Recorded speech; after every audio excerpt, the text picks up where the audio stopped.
Hey guys, and welcome back to my YouTube channel. Of course, this is your girl Eunice Kashigwa. If you've not subscribed, please remember to subscribe.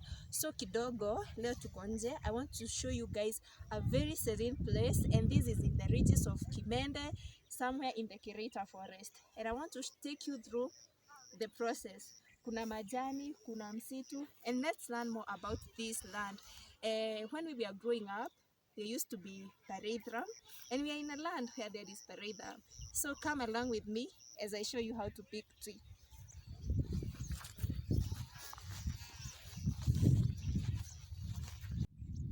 So these are the tea leaves. Sai zimefika kuchunwa. We pick them after almost a week. After a week, then after a week, after a week. That is how they are picked. And now when you're picking, you pick two leaves and a bud. And that is how it is picked. When we were growing up, we used to know this is the land of Nyayo. Yeah, this is the tea zone of Nyayo. And as you can see, all these way to the other regions, there are many areas like these ones where the tea is, and it is called Nyayo. And you can also see the forest. Ukishuka kidogo hivyo, there are many, how do we call them? The rivers. Today I came visiting up country, and behind me is a good representation of where we grew in. As you can see, there is trees on that other ridge. For those of us who did river between, it's a perfect example of what you would call the river between. The ridges are separating one zone to the other. As you can see, here is the tea leaves. Looks like a flower bed or a tea bed. One of the beautiful things I remember when I was young, I think at about of age 5 or 7, we would roll down the tea bed. And it was fun doing this. I remember that the terrains are very sharp, so you can just imagine. Yeah, and as you can see in between, there are lines. So you would pick the tea leaves with 2 leaves, and in between there is a leaf which is between, which is called a bud. So this is what is going to be taken to the factory to be processed. So most of us, our parents, have educated us through this kind of plantation. They labored hard, they worked hard day and night to ensure that we went to school and that we were able to put food on the table. We so much rejoice and are grateful to God for them. And which is one of the challenging things that you faced while picking the tea leaves? One of the most challenging things is that you don't want to be found picking tea when it's on a rainy season. My friend, just because it is raining, that doesn't mean that you would come out from the garden, and just go back home. You would pick up those tea leaves. In any case, it was an advantage picking the tea leaves when it was raining because it would be more weightier.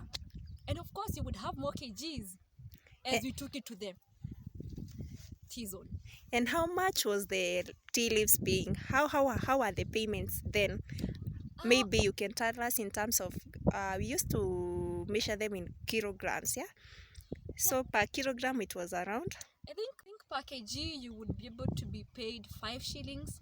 So if you picked about 12 kg, so you would be paid 60 bob in a day. Which is roughly the whole day. Yeah, it was laborious work.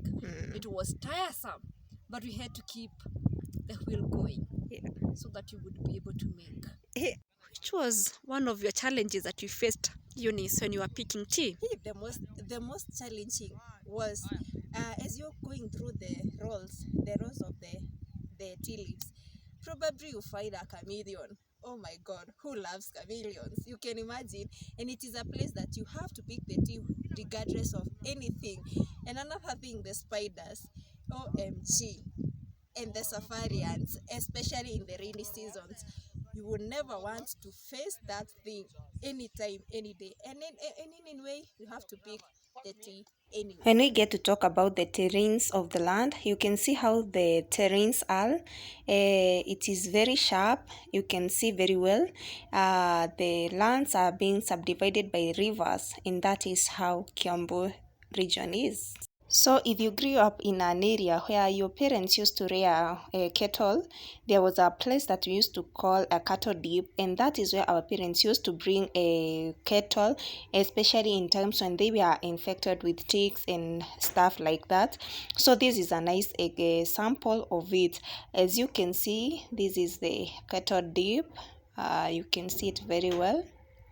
Our parents used to bring the cows here, and you can see from that far side, that is where the cow would be placed. Then it was tipped into this area and to come out on this other side, and upon coming out of this area, it would be so clean and the ticks would have been gone.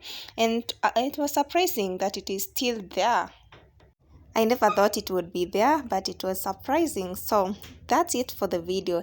Thank you very much for clicking and watching. Remember to subscribe, like, comment, and share to your friends. Thank you and bye.